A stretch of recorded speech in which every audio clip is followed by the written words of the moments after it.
para tayo ay mapundasyonan. Tama nga naman na maganda yung isa sa mga pundasyon na nakita ko kay Noah. Maganda ang pundasyon ni Noah sa Panginoon. Imagine, sa naman nakakita na gagawa ka ng arkong malaki sa loob ng mahabang panahon. Tapos wala naman dagat doon. Yung mga tao, pagkagawa ng bangka, nasa pagindagan. Pero itong si Noah, kakaiba. Doon pa sa pinakamataas na bundok, doon siya gumawa ng barko. At sa bawat hamba, may mga numbers yan. May revelation talaga ni Lord yan. Pati yung lawak, yung lawak, yung bawat kahoy, bawat kakapit doon, lahat yun may mga instruction ng Panginoon. So si Noah, ginawa lamang niya, nakinig siya dun sa instruction ni Lord, accurate, hindi niya pinapaliban, automatic yun, ginawa niya agad. Isipin mo lang silang gumawa, yung tatlong anak, tsaka siya. Tapos yung panahon na yun ay super sama na ng tao. Grabe na yung sama ng tao. Kung sa panahon nila, mas malupit naman sa panahon natin. Tatlong doble nito at ang kasamaan ng tao. Kaya hindi na nakapagtataka bakit marami ang mga mananampalataya na hindi na lumalago. Marami mananampalataya na nakapokus na sa mga pangangailangan na nakakalungkot ang mundo na ang nag-minister sa kanila. Hindi tayo ang nag-minister sa mga tao. Dapat ganun sana. So ngayong gabi ay pag-uusapan natin itong ang title ay pundasyon. So lahat tayo kailangan natin ng matinding pundasyon. Kasi pag tayo po ay napupundasyonan, katulad ng ginagawa ni Bishop Laba, Pastor Awelsa, ni Pastor Al, lahat ng tao doon ay talagang pinundasyonan ng Word ng God para tayo tumibay. Tayo mismo kasi ang gagawa ng sarili natin pundasyon sa pamamagitan ng ating pagsisikap sa Panginoon. Masabi ba natin amen? Sabi niya, in this lesson, we will talk about the importance of building a strong foundation for our lives, like a house or a building cannot stand without a foundation. The strength of house depends upon the strength of its foundation. If the foundation is weak, that house is also weak. But if the foundation is strong, that house is also strong. In like manner, a person who has a strong spiritual foundation will also live a strong and victorious life. In the book of Matthew 7, verse 24 and 27, our Lord Jesus talks about two kinds of people who are building their houses in two different kinds of foundation. Kung babasahin natin, ang Matthew 7, 24 and 27 ay may dalawang uri ng tao. Ang taong may pundasyon sa salita ng Diyos at ang taong mayroong mababaw na pundasyon. Hindi pareho. So, magiging matibay lamang ang pundasyon natin, pananampalataya natin sa Panginoon, kung tayo ay nandoon sa pundasyon ni Kristo. No? Kaya nga may dalawang bahay isang bahay na nakalagay sa bato, nakapundasyon sa bato, may bahay naman nakapundasyon sa lupa. Nang pumasok yung mga problema, ay natumba yung bahay sa lupa kasi walang pundasyon. Yung naman sa isa, dumaan ng bagyo, dumaan ng unos, pero hindi natumba yung bahay dahil nakapundasyon. At ang pundasyon nun ay ang ating Panginoon Jesucristo.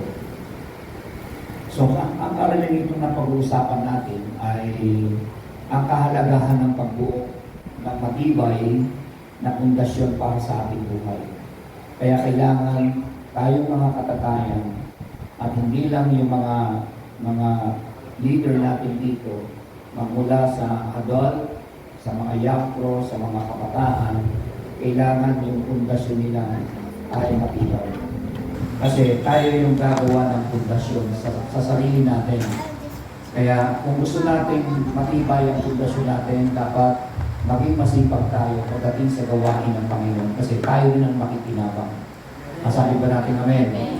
So tayo po ay bumubuo ng isang malaking pundasyon sa buhay natin para pag dumating ang bagyo, dumaan ang unos, hindi po tayo basta-basta bibigay. Hindi po tayo basta-basta tutumba. Two kinds of people. Ang dalawang klaseng tao na makikita natin doon kung paano. No? Ang katagumpayan na makikita natin. Here in this story, we see two kinds of people. The wise man and the foolish man. Dalawa raw na isang matalino, isa namang hangal na tao. At makikita natin kung paano ibinase ni Jesus yung calling para makita yung pagiging wise at yung pagiging hindi wise. No? At may pagkakaiba, sabi nga, here in the story we see two kinds of people, the wise man and the foolish man. The basis of Jesus calling his person was wise is not because he is intellectual or a brilliant thinker, but because he has chosen a firm foundation to build his house. House here speak of our lives. If we build our life on the right foundation, we are perceived and called wise by our Lord. Sa dalawang uri ng tao na makikita natin na paano yung pagiging na makikita natin yung pinaka-pundasyon. Nakita natin dito na mayroong dalawang uri ng pundasyon, ng isang bato na nagsasalita sa isang matatag na pundasyon at buhangin na nagsasalita ng isang mahinang pundasyon. Number one, rock. Ibig sabihin, bato. Ang batong ito ay walang iba kundi ang ating Panginoong Jesus. Signifies our Lord Jesus Christ. 1 Corinthians 10:4. Sulat nyo na lang para hindi tayo kumagal. He is the rock eternal. Nangangahulugan ng ating Panginoong Jesucristo raw, siya ang bato na walang hanggan. Diyan dapat talaga nakapundasyon yung faith natin. Dapat diyan nakapundasyon yung leadership natin, yung self-group natin, yung pamumuhay natin. Dapat diyan nakapundasyon. Tayo yung gagawa ng pundasyon natin katulad ni Noah na merong pundasyon sa Panginoon. Sa lahat ng tao sa balat ng lupa, si Noah na lang ang matuwid at wala ng iba. Tayo sa panahon natin, tayo na lang ang naniniwala sa Diyos, sumasampalataya sa Diyos, at tayo na lang yung matuwid. Oo, hindi na tayo perfectong tao, pero nasa lifestyle ng ating yung pamumuhay. Tayo po ay nasa matuwid na pamumuhay na makikita po natin. Nangangahulugan ng ating Panginoong Jesucristo, siya ang bato na walang hanggan. Si Jesucristo ay larawan ng Bible bilang isang bato dahil malakas. Siya ay malakas at hindi kailanman magbabago. Mga kapatid, ang ating Panginoon, siya po yung noon, kahapon, ngayon, at magpakailan pa. Walang katapusang Jesus. Walang katapusang Diyos. At walang pasimula. Siya ang pinili ng mahalagang batong panulok. At sa pamamagitan ni Jesus, siya ang tanging pundasyong ibinigay ng Diyos Ama. No? Kung saan maaari natin itayo ang ating buhay. Yun ang totoo. Kaya ang buhay natin bilang mananampalataya, bilang naglilingkod sa Diyos, bilang nagtatize, nagsisid, nag-journal, nag-pray, at nagsisimba, doon tayo bumubuo ng pundasyon natin para kay Kristo sa buhay natin. Dumaan man ang mabigat na karamdaman, dumaan man ang problema, dumaan ang kagipitan, dumaan man ang mga kahirapan ng buhay, yung pundasyon na meron tayo na si Jesus ay hindi po tayo basta-basta bumibigay. Matinag man tayo pero nananatili tayong matatag at nakatayo dahil ang pundasyon natin ay ang Panginoon Jesus. Kaya Kahit ano ang mangyari, dumaan man ang unos, dumaan ang bagyo, dumaan ang mga sakuna, nananatili po tayong matatag. Nananatili po tayong matibay. Huwag na tayong lumayo, sa akin na lang. Nung si Pastora po ay nawala, napansin ako ng mga anak ko, ng mga manugang ko, si Papa hindi umiiyak. Hindi ko nakita ang umiiyak. Abatan nyo, bantayan ninyo, baka kung ano na ang nasa isip niyo. Pero yung time na yun, pinatatag talaga ako ng Diyos. Hindi po talaga biro yung mga tayo na tanong sa akin. Hindi biro yan. Maaaring mabuwang ka, maaaring magkaroon ka ng kaisipan na gusto mo na rin sumama sa kanya. Tsaka, ramdam mo parang nabalian ka ng pakpak. So, nung dumating sa point ko yun, at ako ay nakita ko kung paano kumindo sa Diyos. Lahat ng salita ng Panginoon, lahat ng mga yun, pinaalala ng Diyos sa akin. Kaya ako tulibay. Mas lalo akong tulibay sapagkat kailangan kong tawirin yung ganong uri ng pagsubok. Hindi natin may iwasan yan kasi lahat tayo dyan ang daan natin. Hindi tayo pwedeng didiretso ka para maiwasan lang yan. Hindi ko ka sa kaliwa para lang maiwasan. Hindi natin magagawa yan. So yun po yung lugar na maagang tadhanang dinaanan ko. At tayo kasi binibigyan tayo ng ganyang pundasyon ng Panginoon. Diyan tayo patibayin yung salita ng ating Panginoong Jesucristo. So nung nilibig na si Pastora, doon na tumuloy yung luha ko. Tapos yung gabi-gabi na, malungkot na ako. Hindi ko na rin kung nandyan pa, medyo okay pa. Yung wala na nalibig na, yun yung pinakamabigat. Doon ka lang pumasok sa utak ko. Kaya sa dami ng mga dinaanan ko, ginawa ko, natinan ko yung dapat mong kainan. At dumaan ako sa mga conference, sa mga mentoring, kahit mga cell group, hindi naman ako kailangan sa cell group, lumilitaw ako para lang ano yung isip ko, manariwa at hindi lang malibang kundi para tumibay at may mga maalala ko merong inire-reveal si Lord sa atin. Ganyan ang ating buhay.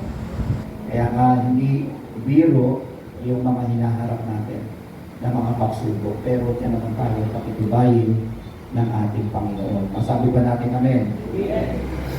So yun po ang isa sa pinakamahalaga na maunawaan natin. No? Jesus Christ is pictured in the Bible as a rock because He is strong and will never ever change. He is the same yesterday, today, and forever. He is the chosen and precious cornerstone. He is the only foundation given by God, the Father to which we can build our lives upon. So yan po yung mga supporting verse na yan. Kaya pasalamat tayo kay Lord, meron tayong ganitong inaaral every Tuesday. Sila, yung mga taga-barangay na, hindi na sila dumadaan dito. Kayo dumadaan. Merong mga ibang leader naman, tinuturo na rin nila sa mga 144, pero may mga ilan na mga people, hindi nila maituro kasi hindi nila siniseryoso. Pero kung babasahin nila yan, habang nagtuturo sila, inaaral din nila yan sa sarili nila. Doon sila titibay. No? Kaya kailangan, pag manghina ka, huwag mo pangatawan ng manghihina ka. Normal yan, dumadating yan. Kailangan mo dumating. Kasi Jesus nga sa kahinaan din niya bumaban siya. Dapat ganun din tayo. Matuto tayong manindigan at lumaban. Kaya nga, si Jesus, ang ating matibay na bato pangulog. Siya ang pundasyon natin. Aalalay sa atin sa panahon ng napakaraming pagsubok. Lalo na kapag hindi natin kaya, ang Panginoon ang aalalay sa atin. Kaya pag may mga pagsubok, may mga bagay na nangyayari sa ministry, sa cell group, sa buhay ng pastor, sa buhay ng leader, kailangan mas lalo tayong tumibay, mas lalo tayong maglingkod, at mas lalo tayong lumapit sa ating Panginoon. Yung Sunday, kaya ko nga binabanggit yung simbahay kila Brother Rudy, kasi Talagang recycle na lang talaga ng Lord yung pagpunta ko doon. Kasi kailangan makuha yung dapat makuha. At naririnig naman nilang lahat ang mensahe ng ating Panginoon. Kasi kailangan talagang i-challenge mo yung mga tao nito. Kasi darating talagang panahon, sa ayon sa gusto nila, mangyayari talaga ang kalooban ng Diyos. Wala silang magagawa. Paano kung wala na ang Holy at wala na ang Mary? Paano sila? Kaya sila nabubuhay pareho dahil hindi pa ayos sa kanilang mga anak. Kaya kailangan talaga ng isang matibay na pundasyon. Pangalawa, sun, buhangin. Kung tayo mismo sa buhay natin, magpupundar lang tayo sa hindi matibay, yung ayaw natin magbigay, ayaw natin magtanim, ayaw natin magkais, ayaw natin magsimba, wala kang pinupundasyon sa buhay mo. Kaya pag dumating yung pagsubok, baha at matitinding unos, na katulad ng pinagdaanan ng mga taong mayroong pundasyon kay Kristo, may pagkakaiba ang bato at ang lupa. Kasi ang lupa, pag dumaan sa pagsubok yan, pwede mahati, pwede matibag. Kunting uga na yan, bibigay at bibigay yan. Pero doon sa pundasyon si Kristo, ugain man ang ugain yan, mananatili ka matapat at matibay. Hindi ka matatakot, hindi ka uurong, meron kang matibay na pundasyon na hindi ka natatakot kung mo sa kamatayan at sa pagharap ng problema. Kung makaramdam ka man ng takot, pero saglit lang yun, parang inuga ka lang, pero nandun yung pundasyon. Pero dito sa lupa, na makikita natin, nakatanong. Kasi yung iba, mini-minister sila ng lupa. Mini-minister sila ng kamunduhan. Tingnan natin maigi. Sabi rito,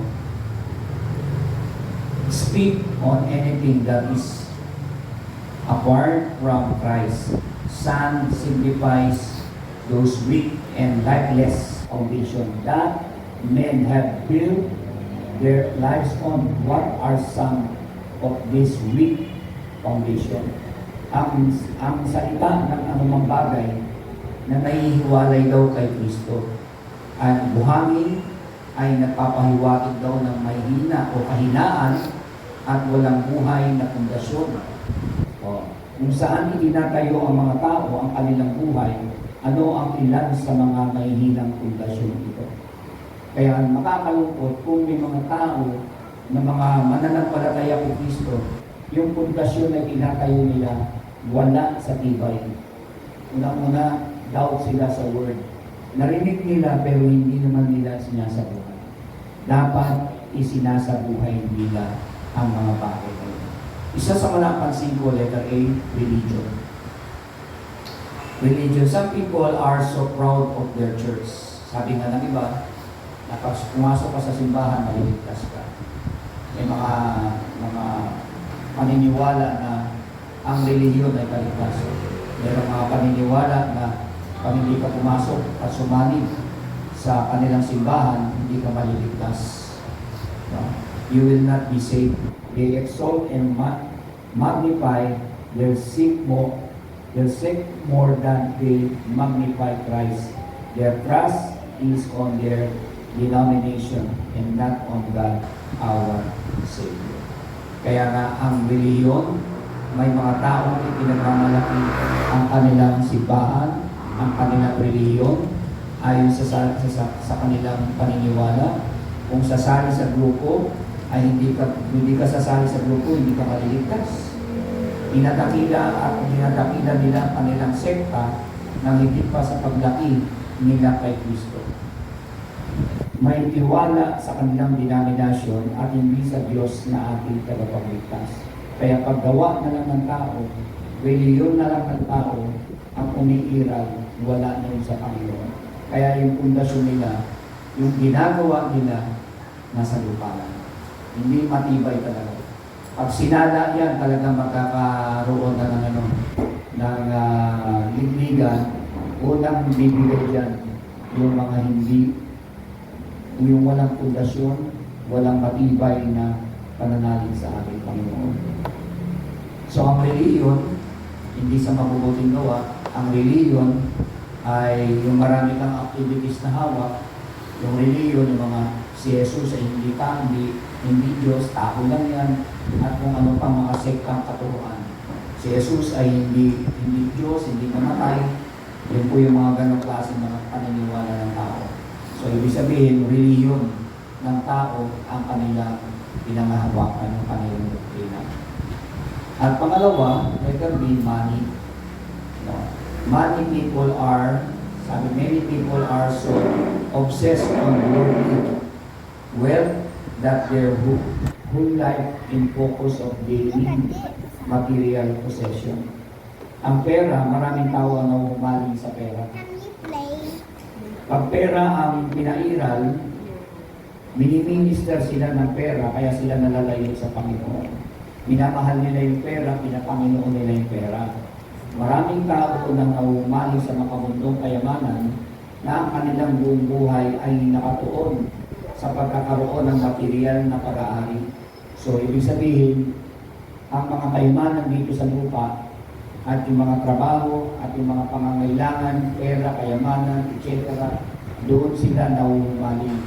At yun ang nag-minister sa kanila. Kaya ang hirap silang ipundasyon sa Diyos.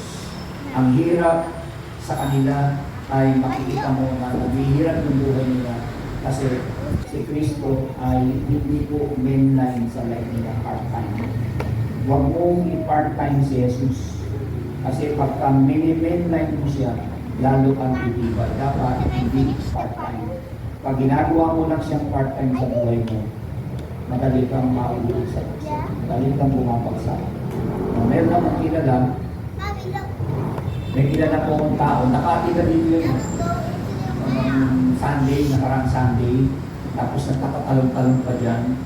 Laging ganun yung pagka-Sunday. Noong mga panahon, nandito pa kami sa kabila. Ang problema doon, lagi pera, tapos ang witness niya babae. O, yun ang kanyang problema. Hanggang ngayon, sabi ko sa kanya, hanggang ngayon, 50 ka na, papunta ka na sa 60, hanggang ngayon, tumatanda ka na, yan pa rin yung problema mo, hindi ka na nakalabas dyan. Kaya sabi ko sa kanya.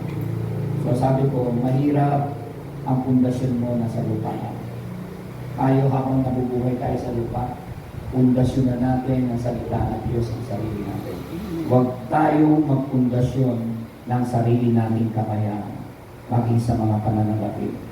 Hayaan natin si Lord ang mag-provide ng ating pangangailangan.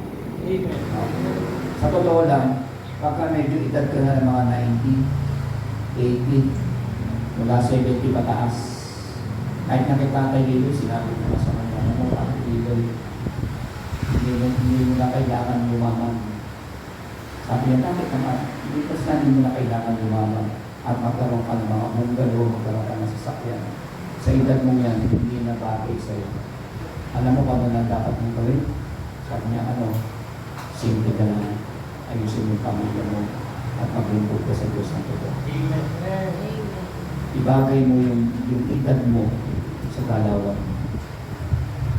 Kung may pera ka malaki, malalayo ka lang sa Panginoon. Ano sabi ni Solomon na Lord, Huwag mo kong payamanin, katantangan lang. Sabi nga ni Bishop. Huwag ko rin akong pahirapan, baka ako'y malayo. At kung lumaban ako, baka nung kayo din ako nakalimutan kita. Kasi yung may simple lang. Kaya sabi ko, kung nandito na sa Tatay Lilo, maalala niya yung sinabi ko sa akin. So yun po yung mga bagay na dapat sa buhay natin ay hindi po tayo matangay ng pera. Hayaan natin yung pera, i-minister natin sa Panginoon. Yung sa Panginoon, sa Panginoon. Yung sa gobyerno, sa gobyerno. At yung matitira para sa iyo. Hindi naman yung uubusin ni Lord yun. So meron ka pa para sa iyo. So doon tayo i-bless ng ating Panginoon. Kaya nga, binabateng nila sa kanilang halaga at pagkakakilanlan sa mga naipon na ari-arian ang kanilang pagtitiwala at pagtutok ay sa mga bagay at hindi sa buhay ng Diyos. Focus lang talaga sa mga material things. Hindi po yan makakatulong. Makakapahamak pa yan sa atin. And leprosy, man, tao. Some are so dependent on other people that they feel they could not continue living in these people whom they look unto for help and satisfaction are no longer with them. Ang tao raw, sabi yan, ang ilan ay sobrang umaasa sa ibang tao. Pag palaasa ka sa tao, umaasa ka sa tao, sa tingin nila ay hindi sila mabubuhay kung wala na ang mga taong ito.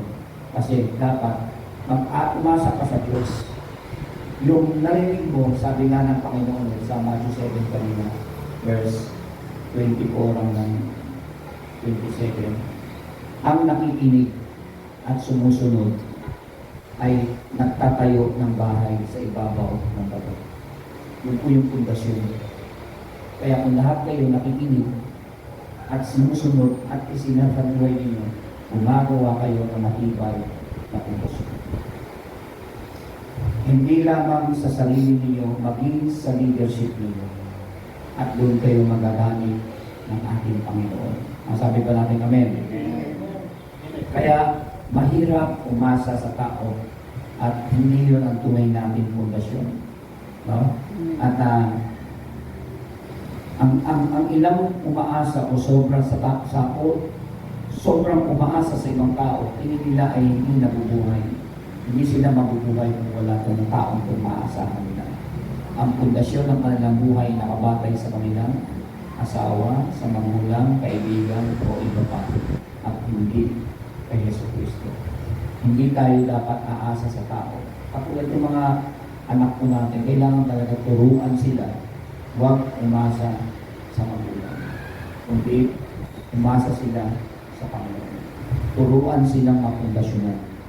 Kaya nga mahalaga na ang taong nakikinig at sumusunod at sinasagawa para siyang magtayo ng pundasyon. Yung kanyang pundasyon ay nandoon sa panulok ni Yesu Cristo. At yung hindi nakikinig para siyang nagtayo ng kastilyong buhangin lang sa lupa. Dumaan ang bagyo, tumba ang lahat ng kanyang pinagkirapan. Was out lang yun. Now, letter A, mga doktrina, man-made doktrina, mga doctrines. Ang doktrina, gawa na lang ng tao yan. Number 1 dyan, palaspas. Yung mga tao gagawa ng palaspas. Sa Bible, may palaspas talaga. At sinasabi nila, Hosanna in the highest, Hosanna in the highest. Sumisigaw sila na nakaupo sa batang asno si Jesus. Kung sino ba yung sumigaw ng Hosanna the highest, Hosanna in the highest, at kasama ng mga palaspas nila, sila ang number 1 na nagsabi, crucify with Christ. Crucify Him, crucify Him, crucify Him. Sila ang nagpapatay at nagpapako kay Jesus. Kaya ang mga doktrinang gawa ng tao, walang saysayan sa harapan ng ating Panginoon. Kaya nga, man-made doctrines. Some people base their beliefs and values on man-made teaching rather than on the Word of God. Any doctrines that is based on the teaching of the Bible is not worthy of listening, much more believing. Kaya, ang doktrina ng tao, binabatay ng ilang tao ang kanilang paniniwala at pagpapahalaga ng gawa ng tao, naturo ng tao. Lahat po yun, dapat hindi po ang doktrina ang sundin natin. Ang susundin natin, walang iba kundi ang salita ng Diyos. Kaya matali silang matumba. Kaya wala silang leadership sa life nila. Wala yung kanilang maayos na paglago sa Panginoon. Kasi nga, yung word ng God, hindi naman nila sinasabuhay. And letter E, sarili. Many people are self-reliant and independent of God instead of trusting and living for God. Sabi raw, maraming tao na umaasa sa sariling kakayanan. Hindi sa kakayanan ng Diyos. No, hindi sumasangguni sa Diyos. Lahat ng kanyang kakayanan sa sarili niya, over-believe. Kaya may mga tao pang na-over sa talino, feeling nila lahat ng kanilang gawa ay tama. Yun ang nakakalungkot. No? They live a life that is totally void of the presence of God. They set their own law, standard, and vision instead of walking in the ways of the Lord. They focus on self and not on Christ. Yun ang totoo. Mas focus sila sa sarili nila, hindi kay Yesu Cristo. Kaya nabubuhay sila sa isang buhay na ganap na walang laman sa presensya ng Diyos. Kasi sa presence ng Diyos, pag yan wala sa iyo, nabubuhay ka lang sa walang laman sa presensya ng Diyos. Kaya ang daling ibagin, madaling mawala yung pinagpaguran mo kasi gawa ka ng tao. Iliyo ng tao, gawa ng tao, ang sarili mo lang, wala lahat kinalaman ng Diyos yun. Dapat may kinalaman ang Panginoon. Masabi ba natin amen? Kaya dapat tayo marunong din tayo. Kahit ako na sinasabi ko, Lord, paano na ako ngayon? Wala na sila. Akala ko pa kaya ang sipahan. Gusto ko na mag-resign doon. Lumabing ako sa pagpulan. Pero nakita ko yung kabutihan ng Diyos. Kung paano sinabi ni Lord kay Noah, nilabas niya yung sama ng loob niya, pinagsisisihan ko, bakit ko nilalang ang mga tao ito. So si Lord pala, nagbabaling ng damdamin kay Noah. Si Lord nagbabaling siya ng damdamin niya sa akin. Kaya naka-recover ka ito. Mabilis ka ito at nakapan. So ibig sabihin, hindi na naging daan ang pundasyon mo. Kaya habang buhay, ang inyong mga partner na ninyo. Yung pundasyon ninyo, pagtibahin nyo na pagtibahin. Para pag dumating ng time na yan, si Lord na rin magsasabi ng mahigay. Mas lalo tayo titigan. At hindi tayo papabayaan ng Panginoon. Meron tayong buhay na walang hanggan. Amen. Masabi ka natin, amen. Amen. Minsan may mga time sa buhay natin na hindi rin iwasan kasi sa tagapagmalila ko. Mapasigaw ka. Pero pag wala naman yung init na ulan na nilipas na, mapasulit ka na talaga sa partner mo. Ako ganun ako. Isa mapasigaw ka na nagagalit ako. Pag wala na yun, sabi ko kay Mrs. pasensya ka na kapag ikaw ang salita. Medyo kaya na, may saltik din yung pasok ng Mrs. Masabi mo, nababawi mo pa ba yun? Kaya na, so, gano'n ang ginagawa. So yun po ay, huwag lang okay lang yung mga misasabi, huwag namang bubugin. Hindi maganda yung kasi nakabawasan yung pamamahal ng isang babae o ng lalaki pagkandalo ng awal. So yun po ang kailangan natin, yung sarili natin, itiwala lang natin kay Lord. Okay, ito pa, bago tayo magbukas, the storm of life. Sa Tagalog, ang mga bagyo ng buhay. Lahat tayo may mga asawa. Maliban lang kay single bibing at single liway. Lahat tayo ay may mga ganitong partner na sa buhay. Lahat ng bagyong dadaanan namin in marriage life, pati sa ministry, dapat iyakin natin matibay yung pundasyon meron tayo. Sabi nga, in the story, the heavy rain and the strong winds hit both houses, which simply means that all of us will really experience problems. Kaya yung mga bagyo, unos, hinalintulad yan ng Diyos. Yung bahay, yun po yung pinupundasyon natin. Ang bahay tayo. Yung iba naman, ang pundasyon ng bahay na walang laman sa lupahan, sa buhangin. Kaya magkaiba sa tibay at sa kapal. Pero yung dumating na problema sa buhay nila, halos parehas lang. Ang pagkakaiba lang, itong nasa bato, may pundasyon. Ito walang pundasyon. Kaya madaling bumigay. Pero ito, matibay. Kasi na, dahil sa Panginoon. Ngayon, kapag tayo dumadaan sa mga ganitong uri ng buhay natin, sa kwento ang malakas na ulan at ang malakas na hangin ay tumama sa magkabilang bahay. Kaya pa, ibig sabihin, lahat tayo ay talagang makakaranas ng mga problema. Hindi ibig sabihin na kung ikaw ay kaisa ng Diyos, hindi ka harap sa mga kapigatian. Sinabi ni Jesus, sa mundong ito'y magkakaroon tayo ng mga problema. Walang libre dito, lahat may problema. Problema natapos ngayon, bukas meron na naman. So, kaya habang tayo nabubuhay, dapat yung problema, gawin na lang natin yung fertilizer ng faith natin nang matuto tayong tumita. Amen? Naalala ko kasi si Pastora, sabi niya, pagka kami nagkukwentuhan, magkasama siyempre, pagka sa gabi, kukwentuhan niya bago matulog yan. Sabi niya, mabuti pa pa, mag-member na lang tayo, huwag na tayo mamuno. Wala nang problema. Sabi ko, hindi babalik tayo sa pinagmulan natin. Gano'n na lang. Mali yun. Nandun na tayo sa level at ng buhay natin. Dapat nandiyan tayo at magtiwala tayo sa Panginoon. So, basta nag-pray kami, gano'n, may mga kwentuhan kami niya, mga tungkol sa mga problema sa ministry, problema sa mga anak, problema sa ganito. Lahat yan. Yun ay hindi ko dinaan yan sa kung saan. Puro prayer yun.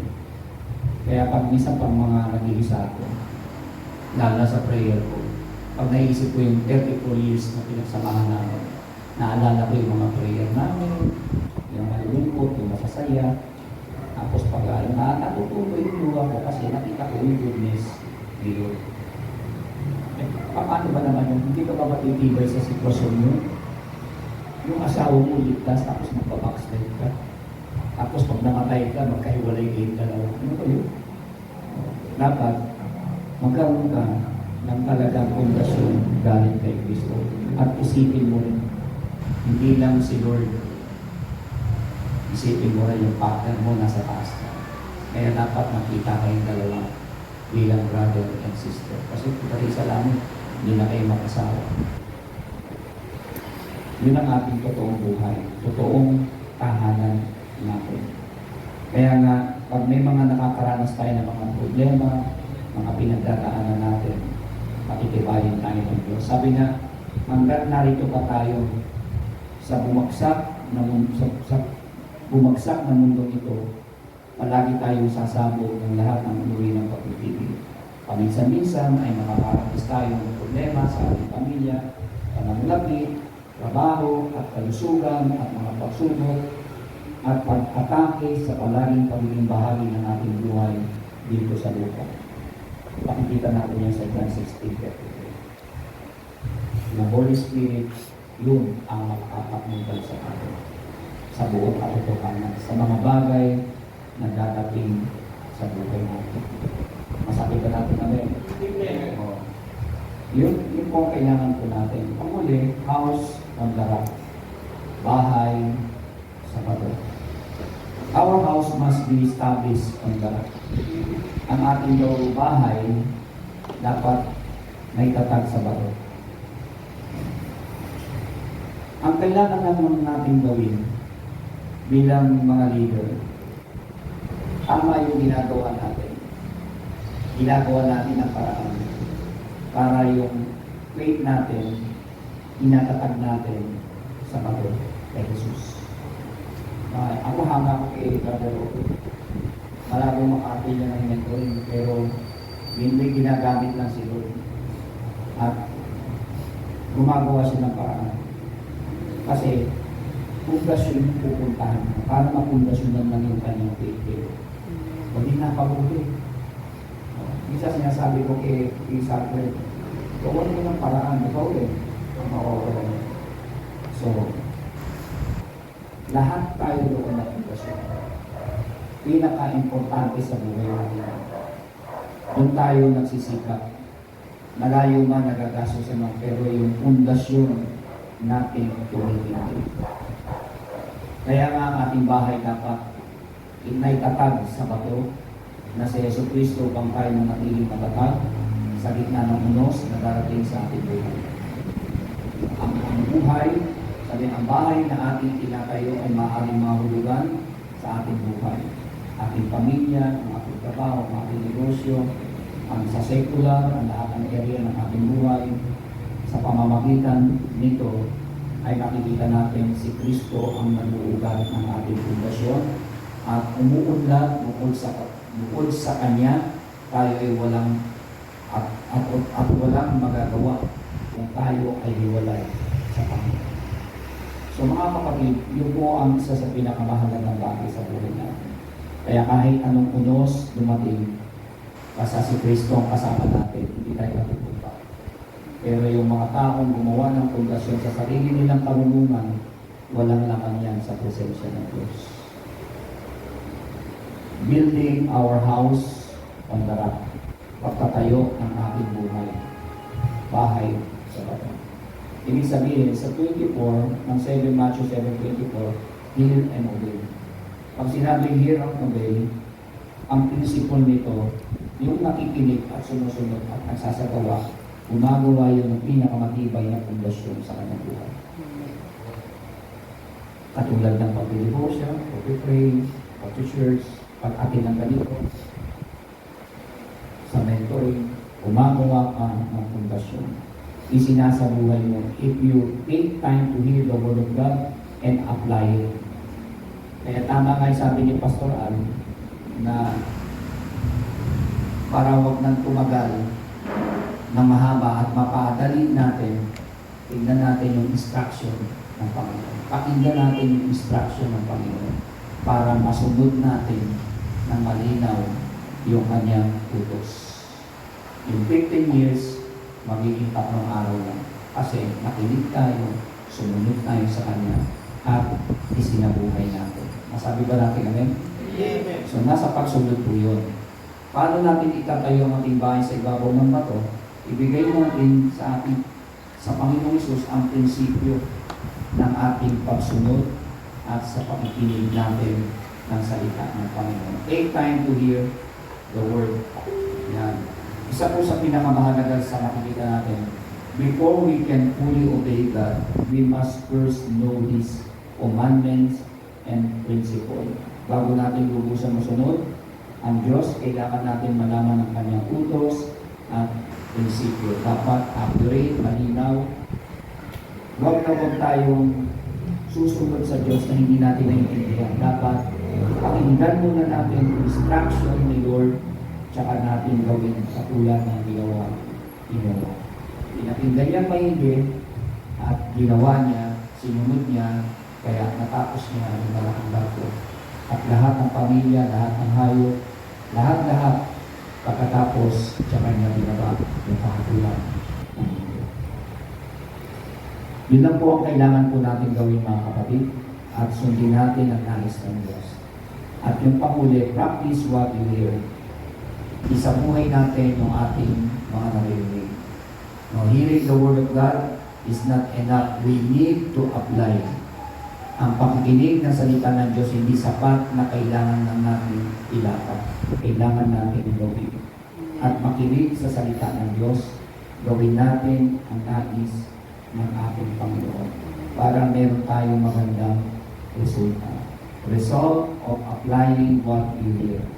Ang mga resulta ng paglapat ng ating narinig at sinunod sa pananampalataya. Kasi nga, ang nananatili sa Panginoon ay nagbubunga ng marami. Nagkakaroon po tayo ng matibay na pundasyon ayon sa kalooban ng ating Diyos na wawan. Masabi ba natin amen? So ito yung mature na pananampalataya. Dapat tayo mag-mature. Hindi po yung pag may problema mabigat, tamay na yung ministry, ayoko ng church. Ayoko ng church. Dapat meron tayong ganong katangian na huwag natin idamay ang ministry kasi yan ang pundasyon natin. Diyan tayo panalatuin ng ating Panginoon. Amen? Amen. Kahit kay Maria, natin ko sinasabi, malakas ang impact ng lungkot sa iyo. Babae ka pa naman. Dapat hindi ka nawawala sa gawain sa Diyos. Dapat ang kasama mo laging tao yung magpapalakas sa iyo. Kailangan ng leader ka. Si Maria, matanda na sa bansa ang pangalan ng mga.